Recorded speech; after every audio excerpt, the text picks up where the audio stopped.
당신과 함께 하십니다 하시면서 인사하겠습니다. 주님이 당신과 함께 하십니다. 네, 오늘도 이 예배 가운데 주님의 은혜가 가득한 줄로 그렇게 믿습니다. 오늘 말씀을 준비하면서 사실은 어떤 주제로 말씀을 전해야 할까 고민을 많이 하였습니다. 섬김에 관해서 해야 되나, 겸손, 기다림, 충성, 어떤 주제들을 해야 될까 많은 고민을 하였습니다.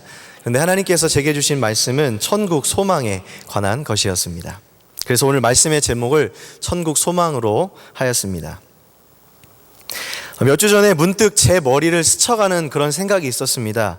그것은 이것이었습니다. 나는 정말로 천국을 믿는가? 그리고 나는 얼마나 천국을 기다리며 살아가는가? 라는 생각을 하게 되었습니다. 자, 여러분에게도 질문하고 싶습니다. 여러분은 천국을 정말로 믿으십니까? 그리고 여러분은 얼마나 천국을 기다리며 살아가고 계십니까? 이런 질문과 제가 처음 대면했을 때 저는 생각보다 당황했습니다. 생각보다 당황스러운데, 왜냐하면은 제가 말로는 설교 때도 얘기할 때도 있었고, 말로나 생각으로는 항상 어렴풋이 천국에 대해서 그려왔었지만, 제가 그 질문을 실제로 맞닥뜨렸을 때는 정말 100% 확신 있게 예 라고 대답을 할 수가 없었기 때문입니다. 그때 저의 모습은 대략 이랬습니다. 하루하루 어떻게 살까를 걱정하고 있었습니다. 이사를 해야 돼서 집을 구하고 있는데 모든 생각이 그곳에 집중되어 있었습니다. 먹을 것이 없으면 먹을 것을 걱정했고, 아이를 내가 어떻게 키워야 남들에게 자랑할 만할까 고민하였습니다.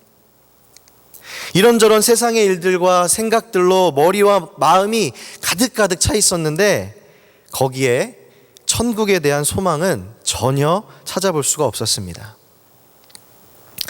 저는 예수 믿는 사람이면서 게다가 목사임에도 불구하고 이 천국에 대한 이 막연한 관념만 가지고 있었을 뿐, 정말 천국 소망을 가지고 그렇게 살아가는 사람은 아니었던 것이었습니다. 오늘 말씀을 보면 그 천국 소망을 발견한 사람의 모습이 잘 나옵니다. 44절 말씀을 함께 같이 읽었으면 좋겠습니다. 마태복음 13장 44절. 네, 함께 같이 읽겠습니다. 시작. 천국은 마치 밭에 감추인 보화와 같으니 사람이 이를 발견한 후 숨겨두고 기뻐하며 돌아가서 자기의 소유를 다 팔아 그 밭을 사느니라. 아멘. 천국에 대해서 알고요, 그 소망을 발견한 사람이 어떠한 행동을 하고 있는지 지금 성경이 말해주고 있습니다. 남의 밭에서 일하던 어떤 소작 농부가요, 그 밭을 일구다가 그곳에 감춰진 보화를 발견하게 됩니다. 그리고서는 그것을 아무에게도 말하지 않고 집에 가서 자기 전 재산을 다 팔아서 그 밭을 사게 되고요, 자기 마음이 아주 흥분되고 너무나 기뻐해서 아주 크게 만족하고 있는 그런 모습을 발견할 수가 있습니다. 천국에 대한 소망이 우리에게 임했을 때 나오는 첫 번째 반응은 바로 기쁨인 것입니다. 사랑하는 여러분, 우리가 정말 이 농부와 같이 그렇게 천국을 사모하며 그 생각으로 크게 기뻐하며 살아가고 있습니까? 예수님이 오신 이유는 무엇이었을까요? 예수님은 오셔서 외쳤습니다. 회개하라, 천국이 가까이 왔느니라. 세례 요한도 예수님이 오시기 전에 외쳤습니다. 회개하라, 천국이 가까이 왔느니라. 천국이 가까이 왔느니라. 예수님이 이 땅에 오신 이유도, 그리고 우리가 예수님을 믿고 교회에 나와 믿음 생활을 하는 것도 결국은 이 천국에 대한 소망 때문입니다.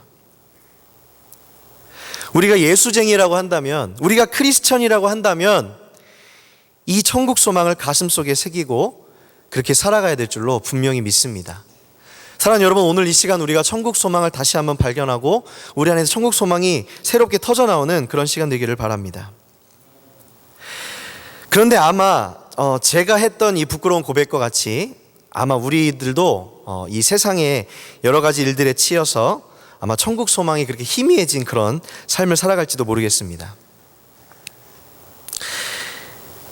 정말로 예수를 믿지 않는 사람들이 우리를 봤을 때 어떤 생각을 하게 될까요? 정말 그랬으면 좋겠습니다. 예수를 믿는 사람들이 우리를 보고요, 당신은요 보니까 세상적으로 나은 것도 하나도 없고 변변치 않는 삶을 살아가는 것 같은데 왜 그렇게 항상 기쁘십니까? 라고 누군가가 우리에게 그렇게 물어봤으면 참 좋겠습니다. 그럼 우리가 멋지게 이렇게 대답할 수가 있겠죠. 왜냐하면 저는 천국에 대한 소망을 가지고 있기 때문입니다. 저는 천국을 믿기 때문입니다. 제가 비록 가진 것이 없고 제 처지가 이렇고 저는 비록 변변치 못한 삶을 살지라도 제가 기쁜 이유는 단 한 가지, 천국을 믿기 때문입니다. 라고 누군가에게 말해줄 수 있었으면 참 좋겠습니다. 그럼 그 사람은 이렇게 대답하겠죠. 그런 거라면, 정말 그런 거라면 저도 한번 그 예수님을 한번 믿어보고 싶습니다. 라고 그렇게 이야기할 것입니다. 전도가 절로 되어지는 그런 삶을 우리가 살 수 있기를 정말 간절히 바랍니다. 오늘 예수님은 천국을 비유로 설명하고 계십니다. 이 세상이라는 밭을 말씀하시고, 그리고 인자이신 하나님께서 그곳에 좋은 씨를 뿌린다는 것입니다. 그런데 사람들이 잠자는 동안에요, 원수인 사단이 와서 그곳에 가라지를 뿌리고 간다고 그렇게 기록되어 있습니다. 그래서 그 밭에는 동일하게 좋은 씨에서 자란 밀도 자라고 가라지가 동시에 자라나게 됩니다. 밭을 일구는 하인이 어느 날 주인에게 묻습니다. 주인님, 우리가 이 가라지들을 다 뽑아버릴까요? 라고 말하자 주인은 아니다, 가라지를 뽑지 말고 우리가 그것을 뽑다가 밀까지 뽑을까 염려가 되니 둘 다 자라게 내버려 두었다가 거둘 때가 되면 가라지를 뽑아 불태워버리고 밀은 내 곳간에 거두어 드리겠다라고 대답을 하는 그런 장면입니다. 이 말씀을 통해 제가 느낀 것은 우리가 세상을 살아가면서 천국을 경험하고 또 소망을 갖는 것이 얼마나 어렵고 쉽지 않은 일인가 하는 것을 깨닫게 되었습니다. 우리가 살면서 천국의 경험, 그리고 기쁨과 충만함을 누리는 그런 상태를 쉽게 경험할 수 없는 이유는 바로 우리를 방해하는 그 가라지가 함께 존재하기 때문입니다. 가라지는요, 밀과 거의 비슷하게 생겼다고 합니다. 그리고 그것은 독보리라고 그렇게 기록되어 있습니다. 그래서 이 가라지의 나다를 먹게 되면 현기증이 나고요, 그 다음에 심할 경우에는 구토까지 하게 된다고 합니다. 게다가 생김새까지 밀과 비슷하게 생겨가지고 자라는 동안은 농부가 이걸 구별하기가 굉장히 어렵다고 합니다. 그래서 꼭 다 자란 후에야만 구분할 수가 있고 다 자란 후에야만 뽑을 수가 있다고 하는 것입니다. 예수님은 그 좋은 씨앗인 밀을 천국의 아들들이라고 설명하셨고 가라지를 악한 자의 아들들이라고 설명하셨습니다. 여기서 악한 자는 성경에서 종종 언급되는 바와 같이 사단을 가리킵니다. 결국 가라지는요, 우리가 천국 소망을 갖지 못하도록 방해하는 모든 악한 것이라고 우리가 정의를 내릴 수가 있습니다. 우리가 천국이라는 그 하늘을 바라보아야 되는데요, 높이 자란 그 가라지가 모든 빛을 다 가리어서 우리가 하늘을 바라볼 수 없게 만든다는 것입니다. 마음속의 걱정, 근심들, 그리고 매일매일 씨름하는 그 세상의 문제들, 그리고 무엇을 먹을까 무엇을 입을까 고민하는 그것이 바로 우리들의 가라지인 것입니다. 1950년대 초반 강원도 어느 깊은 산골에 한 아이가 살았다고 합니다. 어느 날 이 아이는요, 큰 아버지로부터 노란 고무신 한 켤레를 선물받았는데 난생 처음 받아본 그 고무신이 너무 아까웠던 나머지 그것을 신지 않고 계속 손에만 들고 다녔습니다. 그러던 어느 날 아이는 개울에서 그 노란 고무신을 씻다가 그만 한 짝을 놓치고 맙니다. 그래서 고무신은 물살을 따라 아래로 떠내려갔고 아이는 그것을 따라서 무작정 개울을 따라 내려가기 시작했습니다. 고무신은 멈추지 않았고 계속 물살을 따라 끝까지 내려갔어 결국은 큰 강과 만나게 되어 보이지 않게 되어버렸습니다. 그런데 문제는 이 아이가 얼마나 그것을 따라서 오래 갔는지 길을 잃어버렸고 집으로 돌아오는 길을 찾을 수가 없었습니다. 그래서 그 아이는 집을 다시 찾아갈 수가 없었습니다. 졸지에 고아가 된 이 아이가 온갖 고생을 다하며 한많은 그런 세월을 살아갑니다. 그리고 어느덧 세월이 흘러 이 아이가 노년의 그런 어른이 되었는데 TV에 이산가족 찾기를 하는 그런 프로그램에 나왔습니다. 그는 굵은 눈물 방울을 흘리면서 그때 상황을 설명합니다. 근데 마침 그 시간에 그의 형이 그 프로그램을 시청하다가 동생을 알아보고 방송국에 연락을 해서 다시 가족과 재회하게 되었습니다. 그런데 만나보니 어머니는 이미 오래전에 세상을 떠나셨고 아버지는 오래전부터 치매를 앓아서 이 50년 만에 만난 그 자식을 알아보지 못하였습니다. 노년의 어른이 된 이 분이 아무 말도 못하고 그저 눈물만 흘렸다고 하는 그런 이야기입니다. 혹시 우리들의 삶이 이렇지 않는지 한번 돌아보기를 바랍니다. 고무신처럼 당시에는 대단해 보여서 정말 그것 없이는 못 살 것 같아서 그것을 쫓아서 모든 마음을 다 주고 모든 노력과 모든 정성을 다 주었는데 막상 그것을 쫓아가 보니 그것보다 더 소중한 것을 잃어버리고 있지는 않았는지 우리가 돌아봐야 될 것입니다. 우리 마음속의 가라지는 지금도 계속해서 자라나고 있습니다. 그리고 이 가라지는 어떻게 해서든지 우리로부터 천국 소망을 뺏어가려고 노력합니다. 하늘나라가 보이지 않도록 모든 것을 막으려고 노력합니다. 세상에 걱정과 근심은 계속 생길 것이고 고민과 어려움들도 계속 생길 것입니다. 죽을 때까지 아마 그것은 그치지 않을 수도 있을 것입니다. 이런 가라지를 우리가 정말 천국 소망을 가지고 이겨나야 될 줄로 믿습니다. 또 이 가라지는 어떤 걱정과 고민뿐만 아니라 또 다른 측면의 가라지도 있는데 그것은 때로는 너무나 풍요로운 것도 가라지가 될 수가 있습니다. 여러분 한번 그 나파의 최상급 호텔을 한번 떠올려 보시기 바랍니다. 선선한 저녁이 되었고요. 하늘에는 별들이 보입니다. 그 다음에 아름다운 자연 속에 개인 온천이 있는데 밖이다 보이는 그런 온천이었습니다. 그곳에 몸을 담그고 우리가 하늘을 바라본다고 한번 생각해 보시기 바랍니다. 멋진 음악이 흘러나오고 있고 만약에 와인이라도 한 잔 하고 있다면 아마 세상을 다 가진 것 같은 그런 기분일 것입니다. 그때 누구나 다 이렇게 말하겠죠. 아, 여기가 바로 천국이로구나 라고 그렇게 말할 수 있을 것입니다. 그렇지만 조금만 더 생각해 본다면 그곳이 정말 천국일까요? 천국 같을 수는 있겠지만 분명히 그곳은 천국은 아닙니다. 아마 우리가 조금만 더 그곳에 머물러서 밤을 지나게 된다면, 조금만 더 그곳에서 시간을 보내게 된다면 홀로 그곳에 계속 있다 보면은 어느샌가 알 수 없는 외로움이 찾아오게 될 것입니다. 세상의 가장 좋은 곳에서 지상 낙원에서 우리의 육체가 누릴 수 있는 가장 큰 기쁨을 누린다고 하여도 시간이 지나면 아마 거기서 오는 만족함을 잃어버릴 것입니다. 왜냐하면 육체적인 모든 만족을 다 채운다 하더라도 우리에게는 여전히 영혼의 목마름이 존재하기 때문입니다.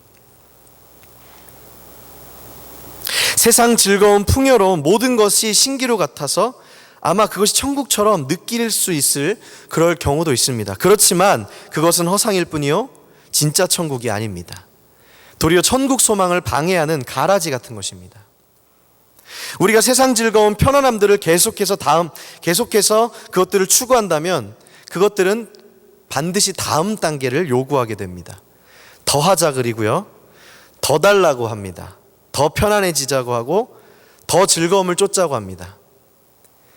작은 쾌락에서 시작되었지만 점점 더 센, 더 큰 쾌락을 주어야만 우리 육체가 만족하게 됩니다. 그리고 결국은 만족할 수가 없고 계속해서 반복되어질 뿐이죠. 그렇기 때문에 우리가 그 풍요로움을 잘 구별할 줄 알아야 됩니다. 처음엔 이것이 천국인 줄 알았는데 나중에 알고 보니까 도리어 우리의 천국 소망을 가로막았던 그런 가라지였던 것입니다. 사랑하는 여러분, 우리의 풍요로움이 천국을 가리지 않도록 깨어 있어야 할 줄로 믿습니다. 세상에 이런 가라지들이 너무나 많은 것을 바라볼 때 천국 소망이 얼마나 중요한 것인지를 다시 한번 깨닫습니다. 걱정, 근심 때문에 천국을 바라보지 못하는 인생을 살고 또 너무나 안락하고 풍요로운 삶 때문에 천국에 대한 소망을 잃어버리고 그렇게 살아가는 우리가 되어서는 안 되겠습니다. 우리는 그런 모든 가라지를 내려놓고 천국 소망을 선택할 수 있기를 주님의 이름으로 축원을 드립니다. 이런 정말 많은 가라지가 많은 세상 가운데도요, 온전히 천국 소망을 가지고 살아온 많은 사람들도 분명히 있습니다. 서울의 합정동을 가면 양화진이라는 곳이 있는데 거기에는 한국 땅을 위하여 선교하러 왔다가 순교한 많은 선교사님들의 묘지가 모여 있습니다. 그 안을 지나가다 보면 여러 묘비들을 만날 수 있는데 그 묘비엔 여러 글귀가 쓰여져 있습니다. 몇 가지를 읽어드리겠습니다. 하나님의 아들이 나를 사랑하시고 나를 위하여 자신을 주셨다. 섬김을 받으러 온 것이 아니라 섬기러 왔습니다. 나에게 1000개의 생명이 주어진다 해도 그 모두를 한국에 바치리라. 선교사님들의 묘비에 써여져 있는 글귀입니다. 수많은 외국 선교사님들이 한국을 사랑했고 그 백성들을 사랑했습니다. 그리고 그들을 위해 목숨을 바쳤습니다. 이것은 천국 소망을 갖지 않고는 도저히 불가능한 일이었습니다. 사진을 하나 보여주시기 바랍니다. 많은 선교사님들 중에 저는 오늘 로제타 셔우드 홀이라는 여성 선교사를 소개하고 싶습니다. 네, 이분이 로제타 홀 선교사 가족 사진인데요. 당시 우리나라의 최초로 여성을 위해 만들어진 병원이 서울 정동에 세워집니다. 이름은 보구여관이라는 것인데요. 뜻은 여성을 보호하고 구하는 곳이라는 뜻입니다. 보구여관. 그리고 이곳은 감리교의 여의사였던 메타 하워드라는 분이 병원을 설립하였습니다. 이곳은 현재 이화여대 부속병원의 전신이라고도 하는데요. 당시에는 여자 의사가 너무나 귀했습니다. 왜냐하면 유교 문화 한가운데 있었던 우리나라였기 때문에 남녀 칠세 부동석이었고요. 그러므로 아무리 병이 깊이 들었어도 여성이었으면 그 남자 의사에게 진찰을 받을 수가 없었습니다. 왜냐하면 진찰을 하려면 이렇게 만지기도 해야 되고 맥도 짚어야 되고 이렇게 해야 되기 때문에 여성은 아무리 아파도 남자 의사에 갈 수가 없었습니다. 그렇기 때문에 여자 의사가 너무나 소중했고 귀중하였습니다. 이 여성 전용 병원은 그런 의미에서 굉장히 중요한 곳이었습니다. 수많은 여성들이 와서 치료를 받았습니다. 그런데 설립자였던 이 메타 하워드 의사가 그만 그곳에서 병에 걸리게 되고 죽게 되어집니다. 그래서 이곳을 새롭게 맡을 여의사가 필요했는데요. 그때 온 사람이 바로 이 로제타 홀 선교사였습니다. 그녀도 마찬가지로 의사였습니다. 그리고 한국에 올 때는 그에게 사랑하는 윌리엄 홀이라는 약혼자도 있었습니다. 좀 신기한 게 사랑하는 약혼자가 있는데도 그 약혼자를 미국에 내버려 두고 혼자서 한국 땅으로 온 그녀를 볼 때 사랑보다는 사명을 쫓아왔다는 그런 생각도 듭니다. 근데 이 남자가 아마 여자를 많이 사랑했던 모양이죠. 남자는 여자를 잘 만나야 됐는데 이 남자도 결국은 이 약혼녀를 따라서 1년 뒤에 한국으로 선교사로 오게 되어집니다. 두 번째 사진을 한번 보여주실래요? 이분이 그 남편인 닥터 윌리엄 제임스 홀입니다. 아내인 로제타 홀 선교사가 보구여관에서 일을 하다가 이제 그 사역지를 옮기는데 평양으로 옮기게 됩니다. 그런데 시련이 그때부터 시작되었습니다. 그해 청일 전쟁이 일어났고요. 그가 사역하던 병원도 많은 부상자들이 몰려왔고 썩어가는 시체들로 인해 그곳의 모든 환경들이 너무나 나빠졌습니다.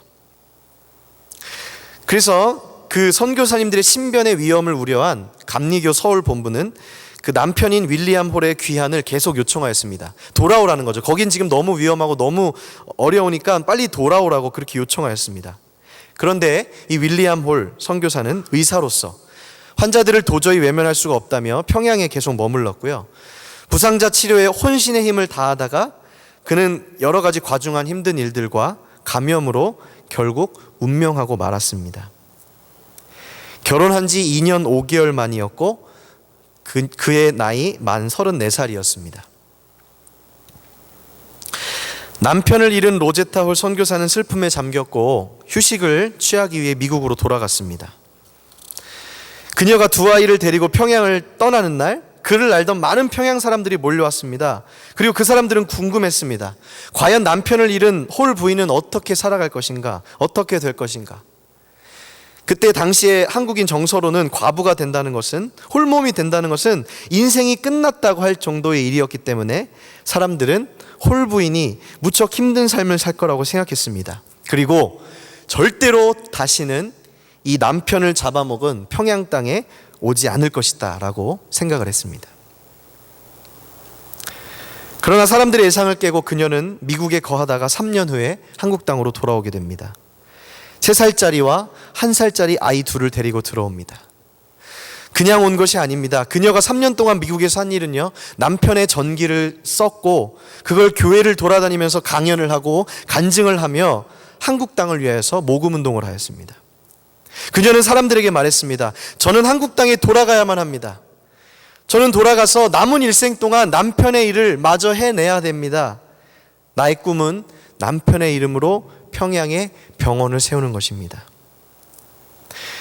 그녀는 그렇게 3년 동안 열심히 모금 운동을 한 후 그 모은 모든 기금을 가지고 다시 그 남편을 잡아먹은 땅인 한국 평양 땅으로 돌아오게 되는 것입니다. 그녀를 보고 모든 평양 사람들이 놀라는 것은 일도 아니었습니다. 아니, 어떻게 저 여성이 다시 돌아올 수가 있는가? 남편을 잡아먹었다고 하는 이 땅에, 이 평양 땅에 어떻게 여자 혼자의 몸으로, 게다가 3살짜리, 1살짜리 아이를 데리고 돌아올 수 있는가? 이 사람은 도대체 뭐 하는 사람인가? 도대체 어떤 사람이, 그녀가 믿는 신이 도대체 무엇이길래 이렇게 올 수가 있는가 하고 사람들이 생각을 했습니다. 다음 사진을 보여주시기 바랍니다. 그녀는 이제 평양에 그녀의 꿈이었던 병원을 세우게 됩니다. 이름은 기홀 병원이라고 지었습니다. 기념할 기자에 남편의 이름을 딴 홀을 따서 기홀 병원이라고 지었습니다. 이것이 나중에는 평양연합기독병원이 되고 해방 후에는 김일성 종합대학의 의과대학이 되었다고 합니다. 이 병원이 해방 전까지는 평양에서 가장 시설이 좋고 뛰어난 병원이었다고 합니다. 그런데 그녀에게는 시련이 끝난 것이 아니었습니다. 또 한 번의 시련이 그녀를 찾아오는데 바로 3살 난 딸 에디스가 세균성 이질로 인해 세상을 떠나게 되는 것입니다. 그녀는 자기의 일기에 다음과 같은 글을 남깁니다. 또 하나의 큰 슬픔이 우리에게 왔다. 우리가 첫 번째 큰 슬픔을 당했을 때 하나님이 우리에게 보내셨던 귀중한 작은 위로자 에디스가 우리가 미처 새 보금자리인 평양에 정착하기도 전에 우리의 품에서 사라졌다. 그녀의 딸은 에디스는 그 아버지가 묻힌 그 양화진으로 운구되어서 그곳에서 장례가 치러졌지만 이 어머니는 도저히 그 자리에 참석할 수가 없었다고 합니다. 그런데 그 장례를 집전한 아펜젤로 목사님은 홀 여사에게 편지를 써 이렇게 위로하였습니다. 그녀는 지금 아빠의 품에 잠들어 있습니다. 그들은 예수님의 재림 때에 다시 일어날 것입니다. 당신 가족의 절반은 이미 하늘나라에 가 있습니다. 그녀는 이런 숱한 어려움과 시련 가운데서도 그 땅을 떠나지 않고 자신의 선교지를 지켰습니다. 그녀가 조선을 사랑하는 그 마음은 누구도 빼앗을 수가 없었습니다. 그녀는 조선 최초의 시각장애 학교인 평양여맹학교를 세웠고 우리나라 최초의 농아학교도 세웠습니다.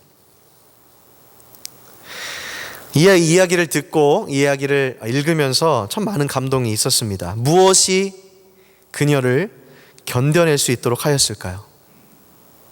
무엇이 그녀를 이 시련, 이 어려움 가운데서, 사실은 자기 민족도 아니고 생판 모르는 곳에 와서 그 사람들을 위해서 자신의 목숨을 바치기도 하고 그 가족의 목숨을 잃은 것도 그 슬픔 가운데서도 떠나지 않고 그곳을 모든 일을 견뎌낼 수 있는 그 힘은 무엇이었을까 계속 생각해 보게 됩니다. 아마 그녀에게는 천국의 소망이 강하게 있었을 것입니다. 그리고 그녀는 사랑하는 남편과 자신의 어린 딸을 다시 만날 날을 기다리며 그 소망으로 남은 사명들을 감당해냈을 것입니다. 우리나라 한국을 사랑한 그 주님의 마음을 느낄 수가 있었습니다. 수많은 선교사들이 천국 소망을 가지고 세상 즐거움을 다 버리고 이 땅에 왔고 한국 땅에서 순교하였습니다. 그 선교사들의 희생과 사랑으로 우리가 이렇게 축복을 받게 되었으며 이제는 세계에서 2번째로 선교사를 많이 파송하는 그런 믿음의 나라가 되었습니다. 왜 천국 소망은 예전에 있었던 일인 것처럼만 느껴야 할까요? 그리고 왜 남의 이야기인 것처럼만 우리가 느껴야 할까요? 이제는 우리가 천국 소망을 가질 차례입니다. 천국을 붙잡을 때 모든 고통은 사라질 것입니다. 천국을 바라볼 때 모든 타락은 사라질 것입니다. 천국을 소망할 때 모든 걱정도 사라질 것입니다. 예수 믿는 사람은 정말로 천국 소망을 품고 사는 사람입니다. 그리고 그 소망을 가지고 살아갈 때 비로소 이 세상도 천국으로 살아갈 수가 있는 것입니다. 이 천국 소망은 우리를 죽지 않고 살아서 여호와의 영광을 드러내게 하는 그런 소망이 될 것입니다. 천국은 존재합니다. 그곳이 우리가 돌아갈 고향입니다. 천국 소망으로 살아가시는 그런 저와 여러분 되시기를 주님의 이름으로 축원합니다. 함께 기도하시겠습니다.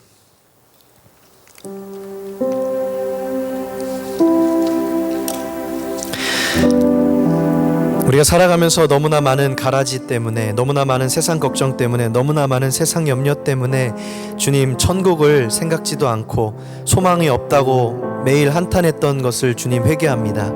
주님, 오늘 이 시간 우리의 가슴 가운데 천국 소망을 심어주시고 주님, 정말로 그 소망을 가지고 살아갈 수 있는 우리가 되게 하여 주시옵소서.